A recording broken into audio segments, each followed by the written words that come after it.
What's up YouTube, Dale here from Zephyr War Games, and today I am bringing you episode number 2 of the budget series for April using Swordsoul. Now the challenge of this month, or for these budget decks, is to make sure that you can build a competitive deck for less than £100/$100, and I've been able to do that with Swordsoul for around about the £80 mark. I will put the prices up of all of the cards that are above £1, give or take. The rest of them that I do not show are obviously 50p or lower and can be hooked up with a decent friend. So with all of that out of the way, please smash that like button, hit that notification bell and subscribe so you don't miss out on any more upcoming content. As a final shout out to Ryan Watson as well, there's even enough money left over from building that you can get your own custom tokens as well, and he does a great job, especially the full art prismatic secrets as well. So with all of that out of the way, let's dive headfirst into the profile and show you what we've got on a very tidy budget. So you start off with Triple Mo Yi. This is where the money goes, unfortunately. Triple Mo Yi is kind of mandatory for the deck. You could play 2 if you only do get 2. I have known a player that does play, had played 1 because of budget restrictions and still did incredibly well with it. You just lose a big chunk of consistency. It's like playing Tellers without Deneb, and that's where it kind of becomes a little bit difficult. Then of course you've got free long one. So you've got £10 on your Mo-Yis, you've got like £1 on the long ones, and then of course you've got Tyes that are 50p each. So you pretty much complete your Swordsoul lineup. Obviously long one is probably the most annoying one because that is your win con in time. Another card that is a little bit expensive, and if you don't have access to all 3 Mo-Yis, you could swap this round to save a bit of budget and go 3 Ecclesia and 2 Mo-Yi, because in theory, Ecclesia counts as another copy of any of the Swordsoul monsters, mainly Mo-Yi. So if you wanted to make it a little bit more cheaper, that's the way you go, because you've got £4 as opposed to £10, and that's something you could consider.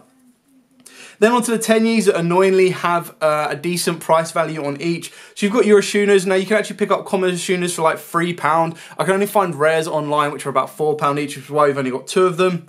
Adharas as commons or rares were like £1.50. And then you had £1 on eBay for Vishudas, but I reckon you could very easily pick these up for like 50p each, depending if you've got a friend that's picked up the common versions. And then we've got the one Shafana, because it's just one of them ones that you could play 3 of this and 3 of this if you wanted to, but I thought a 2-2 and 2 balance would work out quite nicely, and then the one Shafana just to kind of give you that unexpected factor that your opponent is not expecting. The last one is a massive shout out to Rob on this one, a very spicy touch of Virtual World Otohime. Now the reason this card is so good is it reads as follows. If you control no monsters, or all monsters you control are psychic and or worm type monsters, you can normal summon this card without tributing. If this card is in the graveyard, you get to discard a psychic or worm monster to special summon this card as a tuner.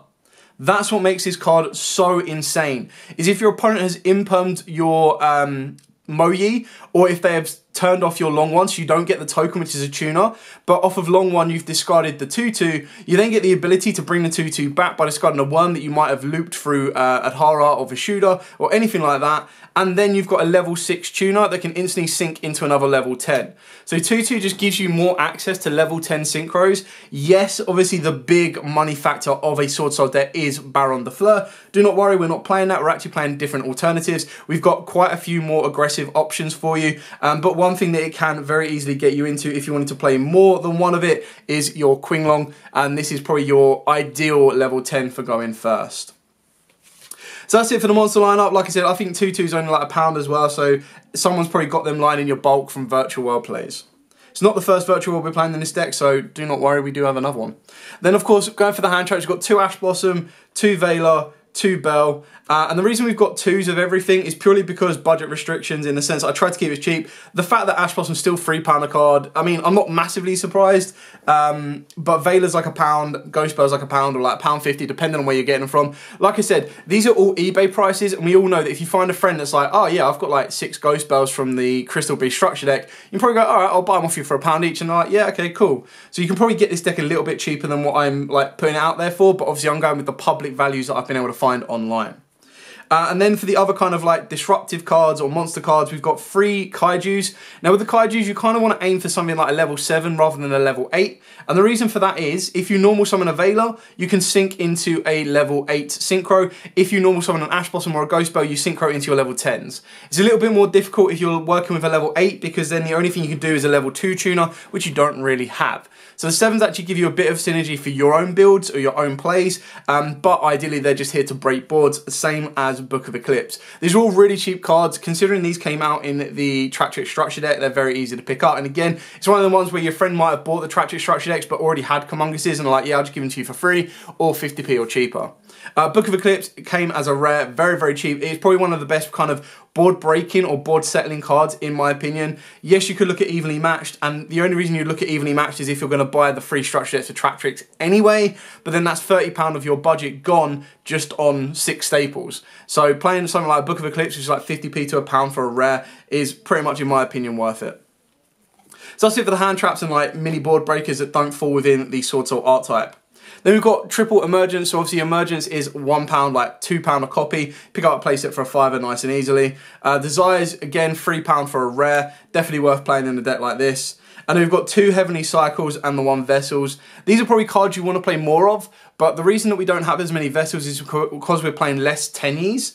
The Heavenly Cycle I still feel is an incredibly powerful card, and if anything, I'd be looking at putting this to 3 before I bump the Vessel up, but a 2 and 2 is usually the going ratio. I think it's something like £2.50 to £3 on a Vessel, and like £1 to £1.50 on a common Heavenly Cycle. I've still got the 1 Summit in here. I just feel that a Summit can really catch a lot of people off guard. Like, if you've already got your Blackout, you search out a Summit and you can play from there. If you don't want to play a Summit, you can actually play a second Blackout. I've gone with a 1 Blackout and 1 Call By. Blackout can very easily be 2. It comes down to personal preference. It's a bit more of an aggressive build, but Blackout is incredibly powerful, especially if you wanted to banish it as well. And if you wanted to change out your strategy, you could play Gold Sark to get rid of the Blackout or the second Blackout in the deck. It's entirely up to you on what you're facing. If you're against Kashteras, you probably want to play 2 of it and everything else like that. And then the Call By is just there to protect you from as many hand traps as you possibly can in comparison to Crossout Designator. Obviously, a card that is missing from the deck is Nibiru. Now, personally, I still feel that a Kaiju is better than Nibiru because I feel a lot of the high-ranking players and high-ranking decks are playing around that Nibiru, not really worrying about it, whereas a Kaiju breakboard is actually a lot better and more effective. Moving on to the extra deck, this is where a bit more money comes into place. We've got 2 of the Yugioh. This is your main synchro that you're going to be going into 9 times out of 10, and this is like a £4 card. Then for the other Swordsouls, first you've got your Quinlongwyn. This is obviously your ideal level 10 opposed to Banon the Fleur, alongside your Sovereign as well. So this is your aggressor, this is your defender. Then for the other synchros that are pretty much staple in my opinion, we've gone with 2 Baxes and 1 Yazi. So obviously all of these came out in, I believe it was Maze of Memories or Ghosts from the Past, but they're like £1 for an ultra rare. Again, if you're like me and you open up a lot of Ghosts from the Past, your friend will probably like hook you up for 50p each or like just give them to you. Then for the synchros that aren't staple, but these kind of replace the Baron de Fleurs, they replace the, annoyingly, Draco Berserker, because this is such an expensive card. We've got the Omega, and then we've got the Satellite Warrior as another aggressive level 10 because it's very easy to get into this.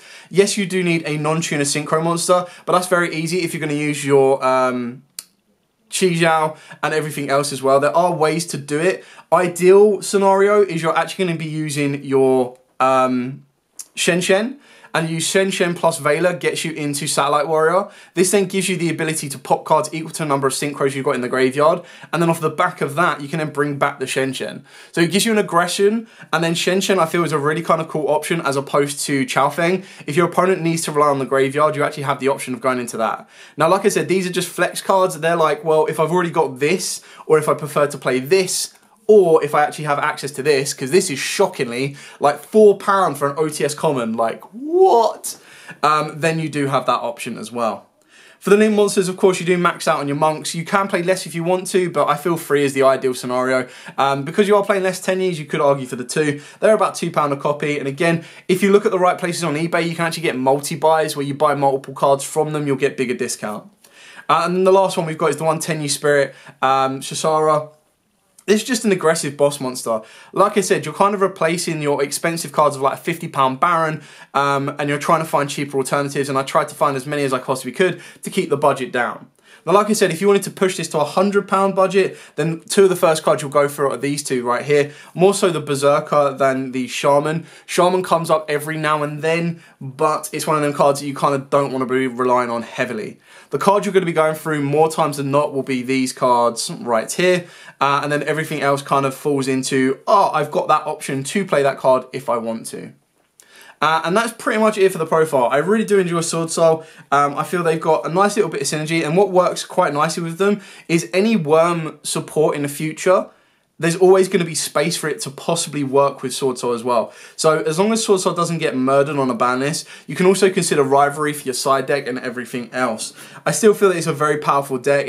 It's not having the greatest of formats because it's a little bit difficult to deal with like a walking macro in the form of Rise Heart, but it still puts in a heck of a lot of work, and I still feel that if it doesn't dominate, it's one of them decks that if a ban list comes in that completely destroys the current meta, this could be one of them decks that kind of slides under it and is still very powerful and will go up in price if they don't get more reprints. Anyway, that is pretty much it for the profile. If you do have any questions at all, please put them in the comments down below. I will be more than happy to answer them for you. But for now, as absolutely always, smash that like button, get it above 50 likes, and we'll unlock the next episode of building budget decks or budget builds, everything like that, and to show you more options for you to kind of go, okay, I'm getting back into the game, or you know what, I'm getting a little bit bored of this deck I've got, but I don't want to spend an arm and a leg. What deck can I build that is possibly going to be future safe from a ban list and still do incredibly well at local events or possibly even higher? As absolutely always, guys, stay safe and of course, happy dueling.